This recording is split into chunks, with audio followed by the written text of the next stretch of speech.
pod. Hi everybody, My name's Johansa. and I'm Serena. And welcome to the Two Peas in a Pod podcast, where we discuss all the things that young people care about, from climate to music to pop culture. and local current affairs, This podcast is for young people. by young people, and we are so glad that you're here to join us. Today we are chatting to the lovely Eileen. Now, she is a recent high school graduate, a wonderful dancer, and recently named the Eastwood Granny Smith Festival Queen. We're going to be talking to her all about what she's up to, her experiences with dance, and I love her, and I hope that you're going to love her as well. Yeah, so let's get straight into it. We're here with Eileen now, so would you like to give us a little introduction? Introduce yourself? Hi, my name is Eileen Jeon. I'm this year's Granny Smith Festival Queen, and I'm really glad to be joining you two today. A little bit about me. I've been a full-time dancer since 2021. I love music, writing, and I really, really love a good book. Yes. Absolutely. What are you And- reading at the moment? Oh, so I got a new book today, The Stranger by Albert Camus, I think, French last name. All good. No clue about that, but yeah, from what I know, it is a selected text for the HSC. But you know, Ooh. if it's a selected text, it must have something pretty good. Something interesting in it. Exactly. Yeah. Yep. So that's what I'll be starting to read very, very soon. Oh, fun. And we also just recently learned that it's Eileen's birthday today, her 18th Yes. birthday at time of recording, so make sure we all say happy birthday to Eileen. Thank you. I was going to sing it, but then I thought it would be a bit embarrassing, so... I do not mind. So, I met Eileen at the Rotary Christmas Carols, but we all know her as the Eastwood Granny Smith Festival Queen. Would you mind explaining, like, what that is, and how did you become, like, Granny Smith Festival Queen? That's so cool. Okay, so initially my sister brought it up kind of as a joke when she saw a post about them on, of course, Humans of Eastwood. Yes. We love Humans of Eastwood. We do. It stuck with me, and like I thought about the times I've attended the Granny Smith Festival and the parades I watched where the previous queens would go through the parade, and I wanted to become the kind of person I always used to look up to as a little girl, and I just really thought it would be a great opportunity. So I applied. I became a finalist out of about 11 candidates, and I had an amazing time during the interview, and a week later I was crowned queen, and I think, yeah, it's been such an honor, and I love it so far. So what does this role kind of entitle, and what do you kind of plan to do now that you're queen? So my role as Granny Smith Festival Queen is to advocate for things that I'm passionate about, and just bring positive changes to the city of Ryde. In my case, it's the performing arts. I'm so passionate about it, especially dance. I have participated in the Ryde Stedford, and I would love to see it grow and have more aspiring artists participate. I've talked to Lindsay Ma, who works with the Ryde Stedford, and I really want to know how to provide a nice space for especially dancers, due to there being no permanent venue for it, and it would just trying to get more artists to come join in, and overall the role is really about giving back to the community, and I'm proud to be Granny Smith Festival Queen of this year, and I'm so honoured to have this opportunity. So Absolutely. So, you know, the process of being Granny Smith Festival Queen, you kind of need to know a lot about, I guess, the Granny Smith Festival. Yes, I do. I think in the process there's like a full question. It is on- part of the interview process. Yeah, hectic. So, like, how long have you stayed in this local area? Like, what's your favorite thing about being in this, you know, Ryde little bubble that we're in? So I first moved to Australia in 2010, and when I was 3 years old, we first lived in Eastwood. Soon after we settled in the area, it was the Granny Smith Festival, and I still remember attending it with my family. We've moved from the city of Ryde, but it's always been somewhere I always return to growing up, whether it's to buy fruits at Eastwood Superfresh with my mum at 7 a.m.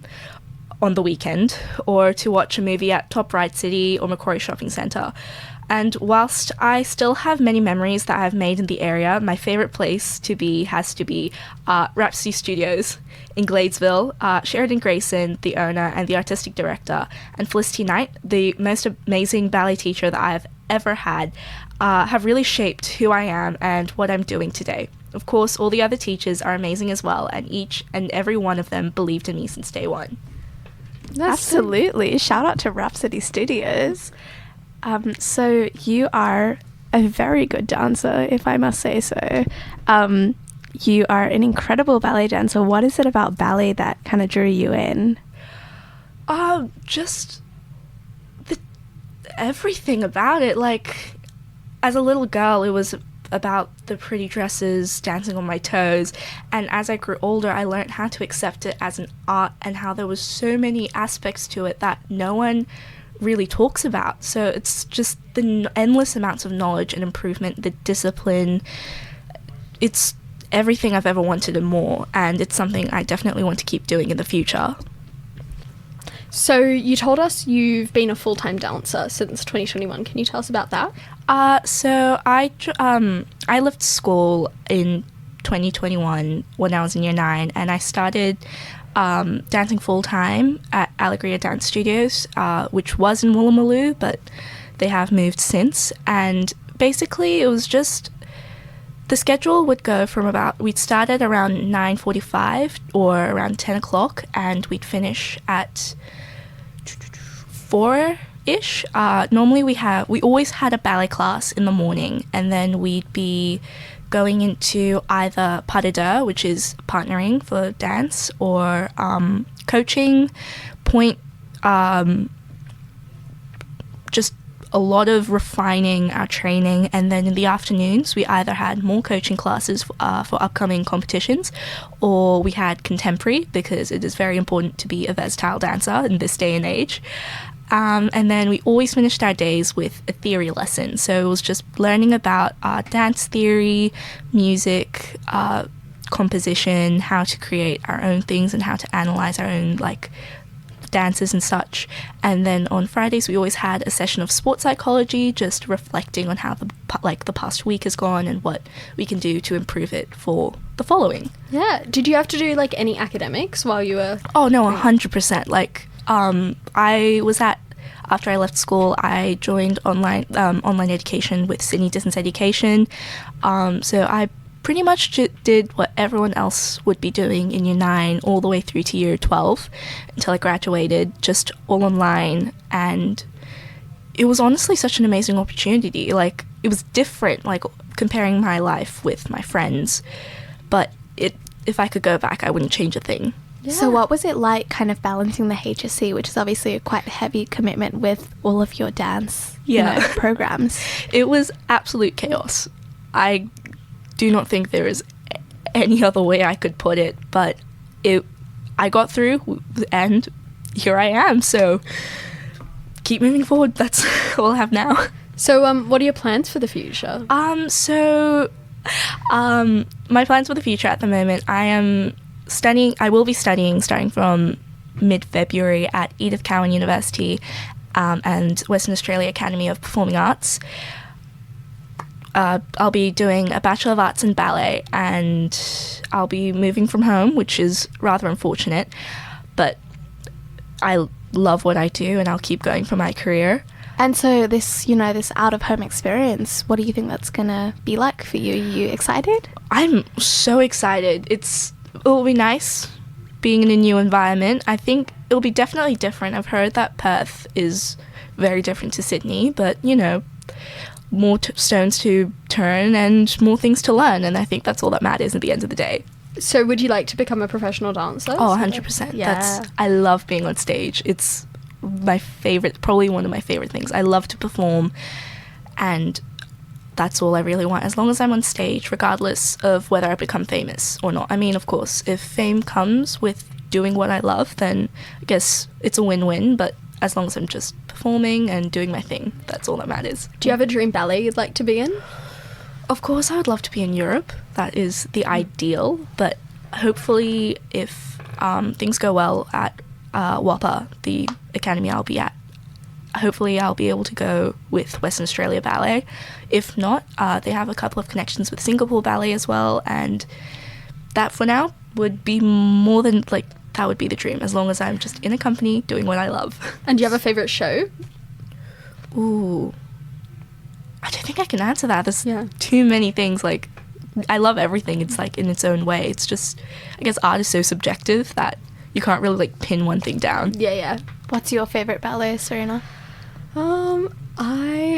Every year when the Nutcracker comes around, Oh, you know, of course, you have gotta to. see it. You gotta It's see a it. must. Christmas tradition. Yep.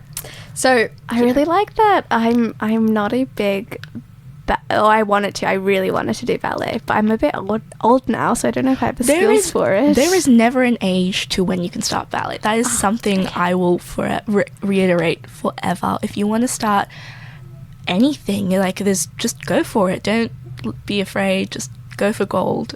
If you want to do ballet. That ballet it's kind of like the old one that's about, like, you know, the fairy that comes in and like steals the husband, and then like you know, the sprite that comes in. Oh, La Sophie? Yes. Yes. It's so good. Oh my god. Especially like the Danish, because it was originally Danish ballet. It's phenomenal. Like, it's almost ethereal, like out of body experience. Yeah. Hectic. Now, did you always want to be like a ballerina? Was that the goal, or did you? Yeah, it's all I've ever known. If anyone asked me at any point in my life, I'd probably be like, I want ballet. I want to do ballet. That's all I want to do. Let me do ballet. did you ever have a plan B? Or was it always just ballet, ballet, ballet? Realistically speaking, it's always like, it's good to have a plan B, and thus, which is why I thought it would be very important to stay in school in case, like, even, I don't think I would have burnt out. Like, looking back, I was very, very determined. But in the case of a career-ending injury, God forbid that will ever happen, but, you know, it was always being able to, like, know that I could turn back and go to school. Like, I haven't missed any of those steps. Like, it was, yeah.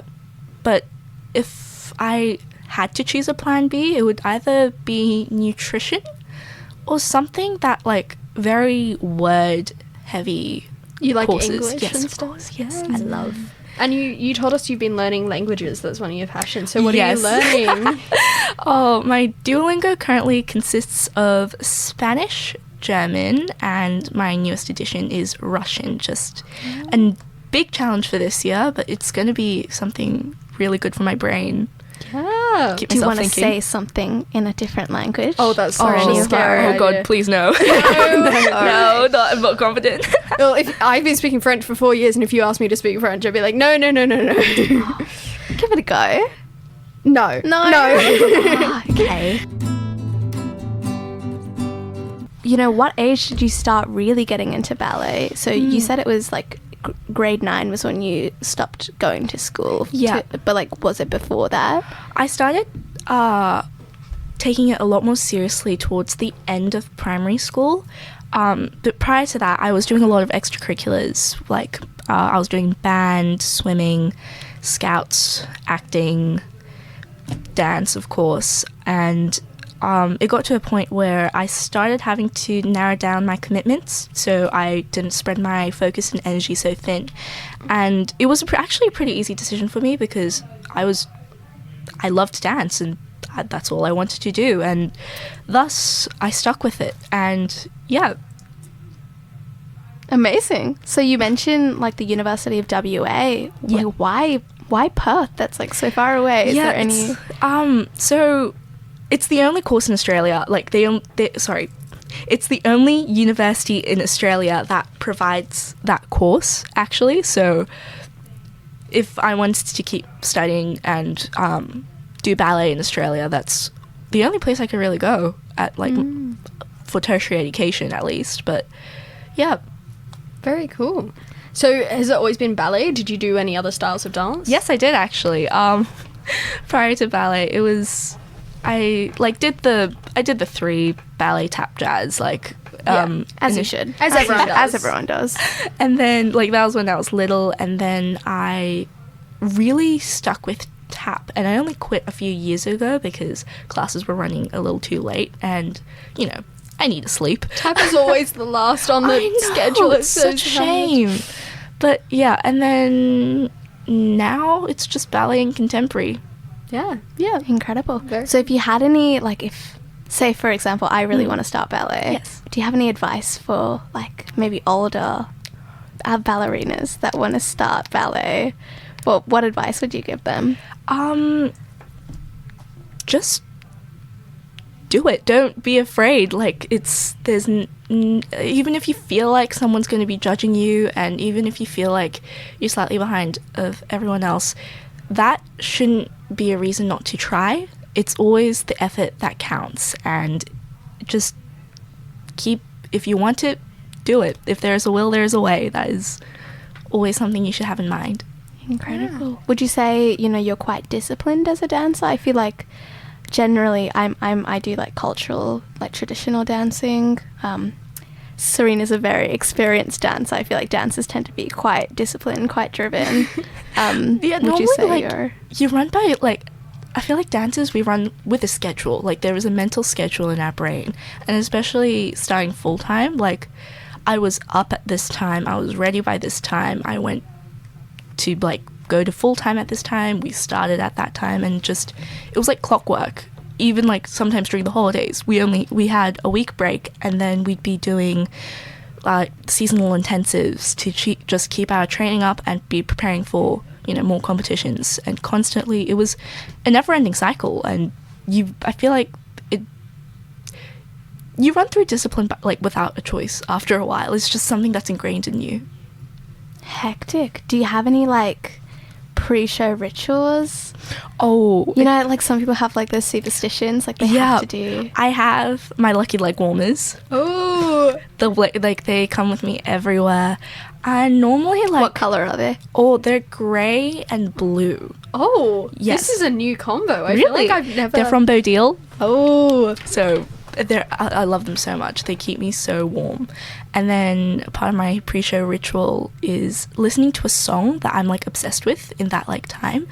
Sometimes it's, like, a classical song, so I have to, like, classical songs can be pretty long. Like, the most recent one was about 14 minutes. Oh my gosh. So, like, I'm listening to it just before my call time. Like, I'm timing it. I'm like, okay, it's 3:45 now. Got to start it, and then I'll be done by the time, like, I have to go on stage.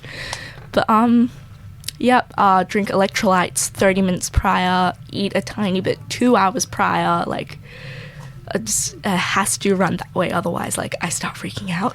Do you have, like, a certain meal that you always eat? A granola bar and a banana. Oh.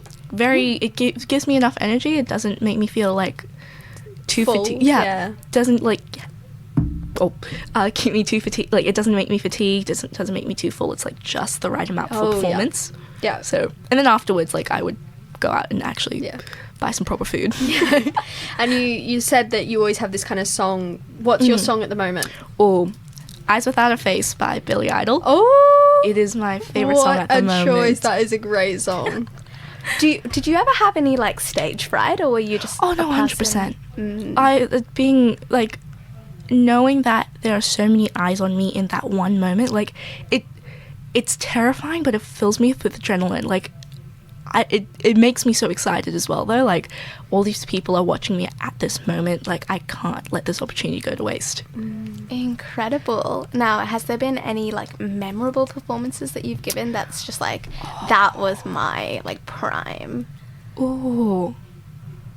Honestly, I feel like my most recent showcase with Dance North Academy, we did this beautiful work called Sweet en Blanc, and it was done by one of my teachers, Vicky Attard, and I was given a lead role, so I was in this section called La Sieste, and I felt like it felt so right, like, the way I did it and the way I performed, and thus I feel like that was my, like, prime performance as of now. So if you ever get nerves, or if something doesn't run the way you like to, you run out of time for your 14-minute song, what happens? How do you cope? Breathe, drink some water, run on stage. Yep. The end.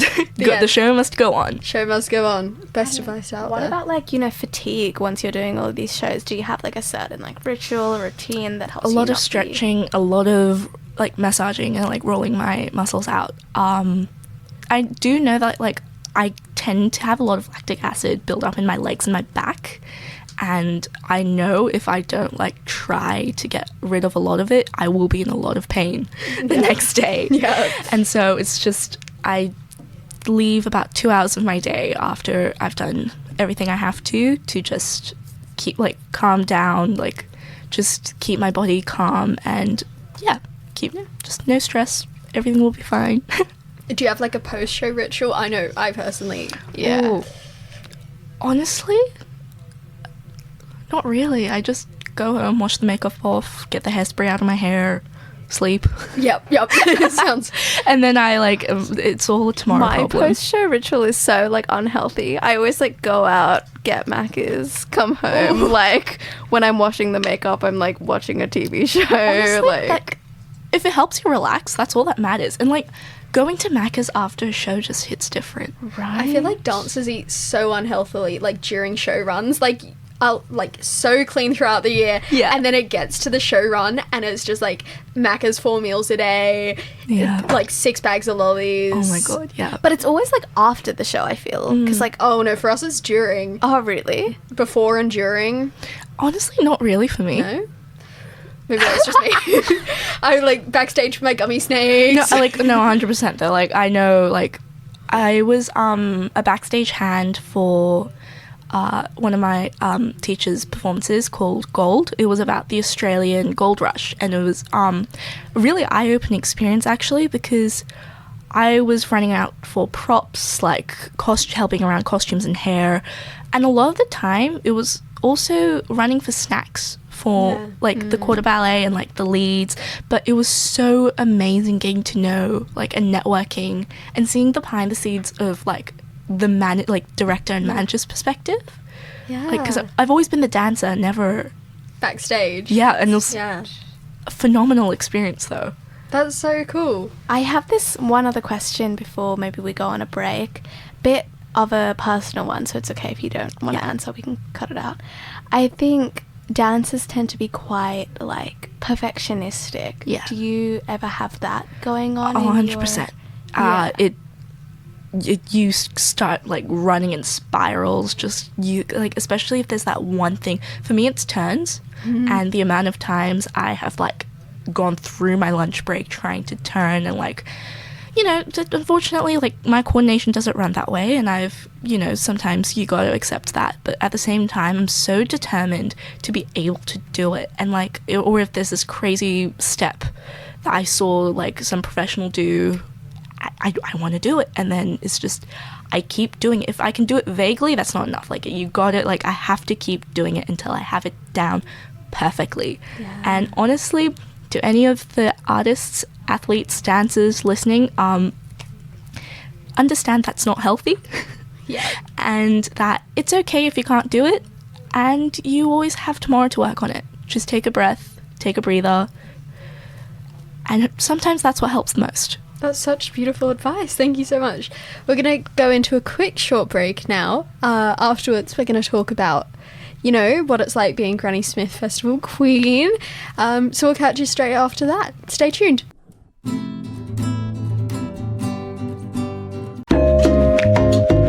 The Ryder Stedford is a non-for-profit, volunteer-run organisation established in 1988 by Ryder City Council and handed over to a volunteer team in 1990. The Ryder Stedford runs an annual competition from June to September in the areas of vocal, choral, instrumental, dance, speech and drama, including special categories for seniors. The Stedford coordinators require volunteers in a range of capacities to help make the events run smoothly.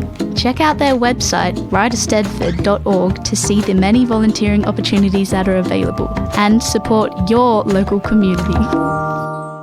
Whether it's out on a hike, while grabbing a bite, day or night, ask, "Are you okay?" And let the people you care about know that you're here to really hear them, because a conversation could change your life. Learn more at areyouok.org.au.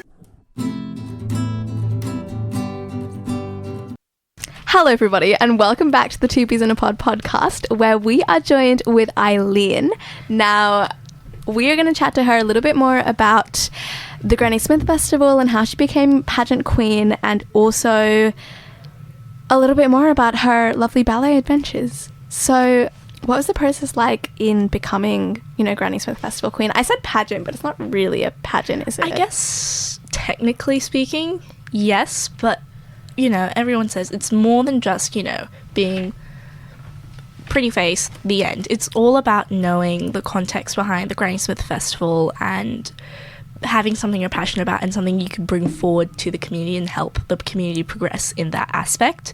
As I mentioned earlier, for me, I'm really pushing for the performing arts, and I'll be volunteering at Ryder Stedford. I'm actually performing at the Lunar New Year Festival on the 8th of February, so come watch that. We should go watch. We should come watch. Please do.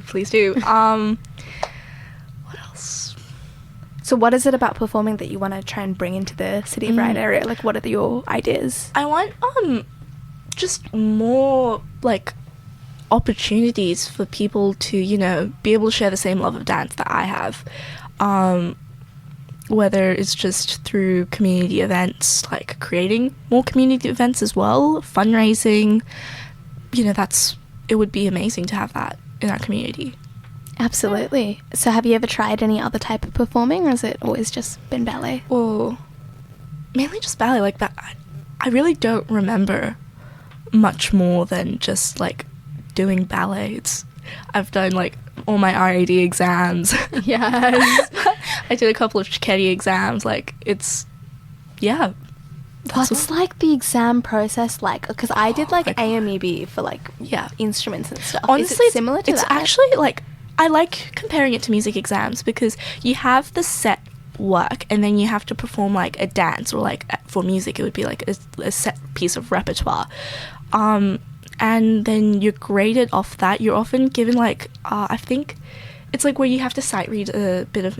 In the vocational grades, you're given a set of steps from a list, and then your examiner creates an exercise and you need to be able to perform it 4 times, both left twice, right twice, and that's part of it as well. I guess it's not even the most grueling part is the preparation and the waiting for your results. It's not even the exam itself, because at that point there's nothing more you can do. It's just doing the best you can and then waiting. So what was the process actually like of becoming Granny Smith queen? So then we had to fill out a Google form about our interests, our hobbies and such, what we're really passionate about, what are our things for the future and such. And then we got emailed, so 5 candidates including me, we were emailed about an interview process where we were asked about the talk about, just introduce ourselves, our hobbies, interests, how we can benefit the community, a bit about the Granny Smith Festival, and I thought it would be very on theme. Do you have a favorite ballet or dance movie or TV show? I'm actually an avid watcher of these. Ironic, because I don't really watch. I think I finished Dance Academy, but then at the same, I couldn't finish it the first time. I've watched it a couple of times now, but initially I was so scared that my teachers were gonna because Tara Webster, the protagonist of it, she got her point shoes confiscated within the first week of being at the academy. I was so paranoid that some teacher will confiscate my point shoes. They'll be you're not strong enough to be on point. And thus, I worked so hard. I'm I'm going to be strong enough to be on point. When did you become on point? Oh, I think it was April of 2018. So I would have been 11, I think. So it's pretty young, but for in the long run, I think it was at the right time, because my teachers never put me through a strenuous never made me never put you through too much stress. Yes, they didn't make me do anything too difficult outside of my skill level, and it was all very safe. There was a lot of safe dance practice. And then of course, as I became older, the skill level really it just kept jumping up further and further up. And during COVID, that was really interesting, because it was my first year full time, and we were trying to do full-time dance on Zoom. Oh no. Hectic. How did you kind of do that? So my sister, she bought me like a 2x2 square meter piece of target, and like it came with like foam wedged between a couple of wooden boards, so I wouldn't injure myself while like trying to be dancing at home. And I normally did all my classes in the kitchen, which meant I kicked everyone out of the kitchen. No one was allowed to go in, no one was allowed to go out if they were on that side of the house. You made it I made it solo reserved my dance space. Yeah. And then my teachers had like codes. Everyone had a different code for like each teacher.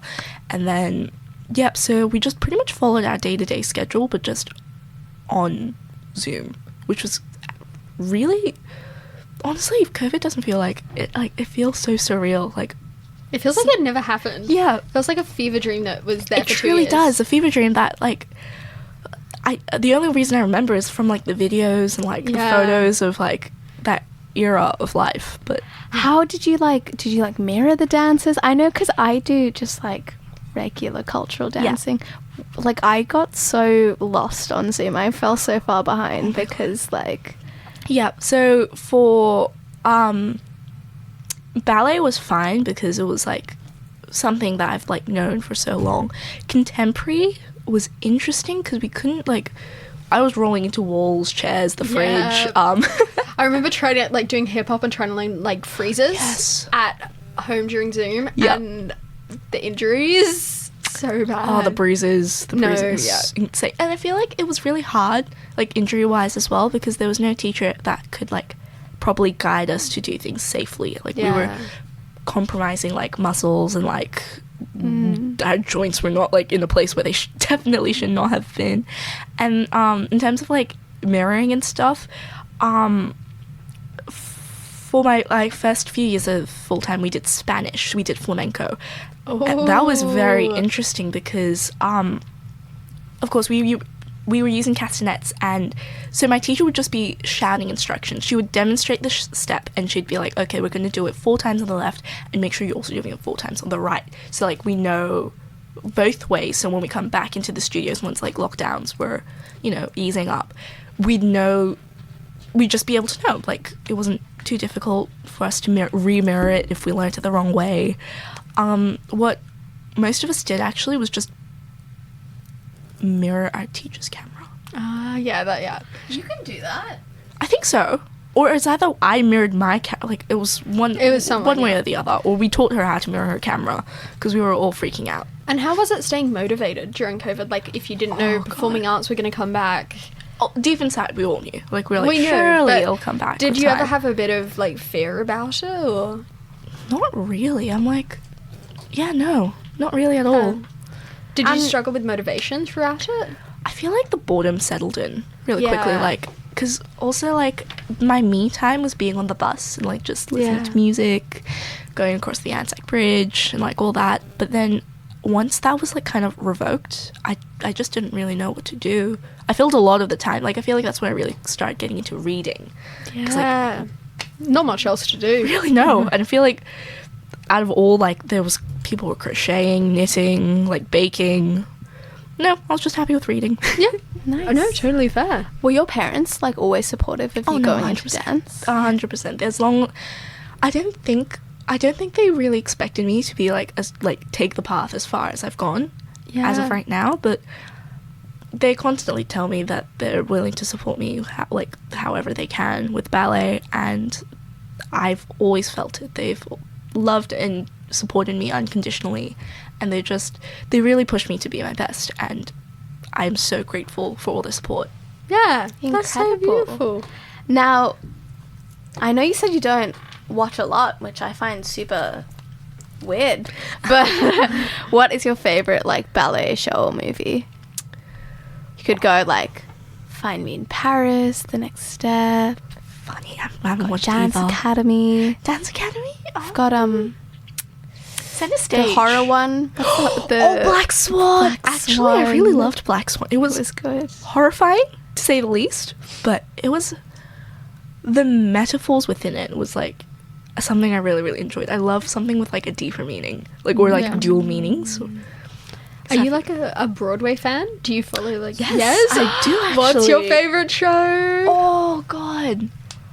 Oh, I mean Hamilton. Come on. Yes. Okay. Yes, It has to surely. be. You have Recite to. the entire thing. Yeah. Oh, sure. Right. Actually, no. Go on. The senses. Too much language. Yeah. I mean, I could if I would. Like, I would if I We'll could. do that later. We'll do it later. We'll do Another it later. time.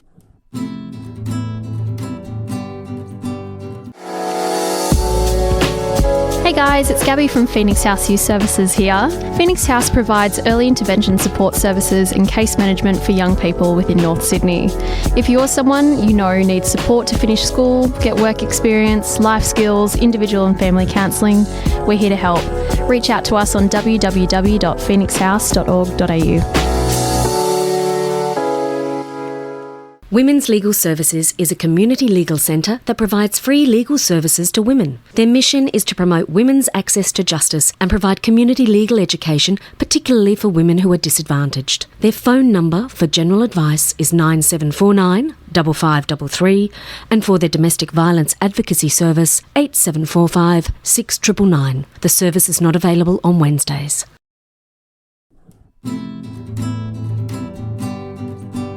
So I wanted to play, before we wrap up, I wanted to play a game with you, both of you, because you're both dancers. Yes. I'm going to quiz you. It's going to be trivia on ballet. I'm gonna lose.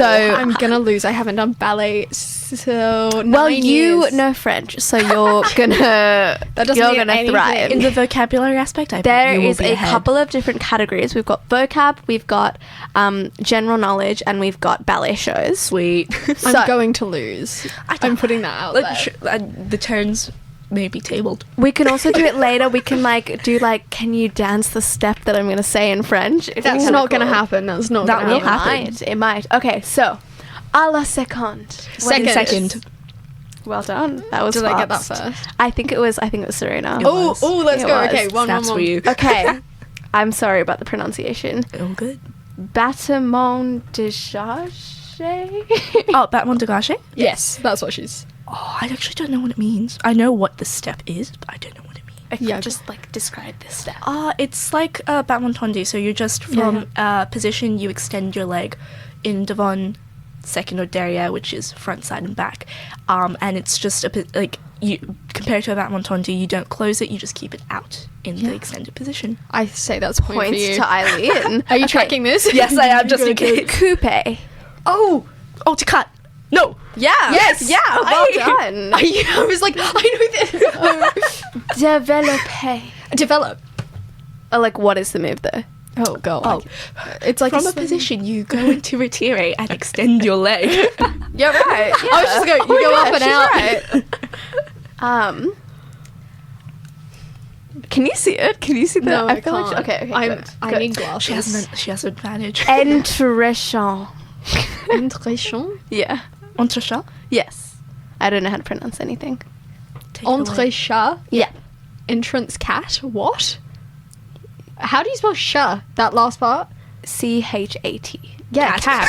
but Entrechat. I know it's entrance not cat. cat. It's not cat. I feel like it's different when It's- it's like the full word. It's quarters.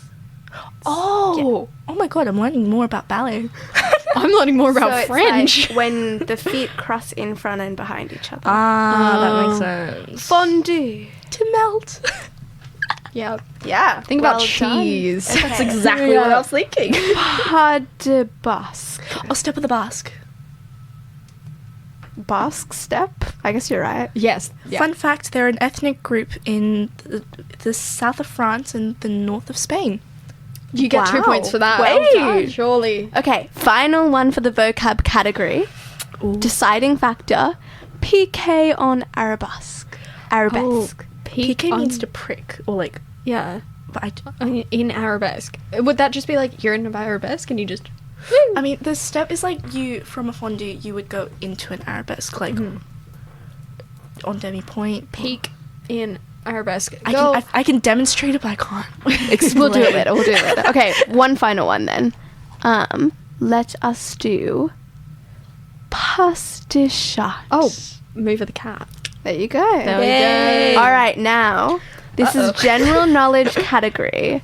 They're going to be kind of difficult, I think. I think So- I'm gonna lose. When ballet dancers talk of turnout, what do they mean? Oh, the Turning rotation out. of the hip. Yeah. Oh, it says feet turned away from body. But you need okay. to turn your hip out to do In that. in the world of safe dance practice. Oh, we're getting schooled. I'll a topic for another day. All right. What famous choreographer was one of the founders of the New York City Ballet? Oh, George Balanchine. yeah. Wow. This is crazy. well done. I love my ballet. Okay, I feel like you can both do this. In the ballet The Nutcracker, who or what attacks Clara? The Rat King. It says mice, but I think you're right. I think the quiz is The wrong. rat sounds more aggressive. The I don't know Rat why. King. The rat. Hey, look, it's up to interpretation. The costumes can be a bit. They're scary. Yeah. Even in the movie growing up- version, even in the my Barbie God. version, bro. I absolutely despise the Barbie version. I'm so scared. Like, I feel like the image in my head as a child. Traumatizing. What was the birth name of prima ballerina Margaret Fontaine? Oh, I actually don't know that. If you don't know it, there's no chance I'm gonna know it. So You know it? I just know Margot Fontaine. Are you she was Googling revolutionary. this? The question. Are you googling the answer to the question? No, I have the answers. I'm just Oh. Googling the questions. Oh. I don't know that much about ballet, guys. All right. Final two Oh, in the what was the general answer? category. Oh, it was Peggy Hookham.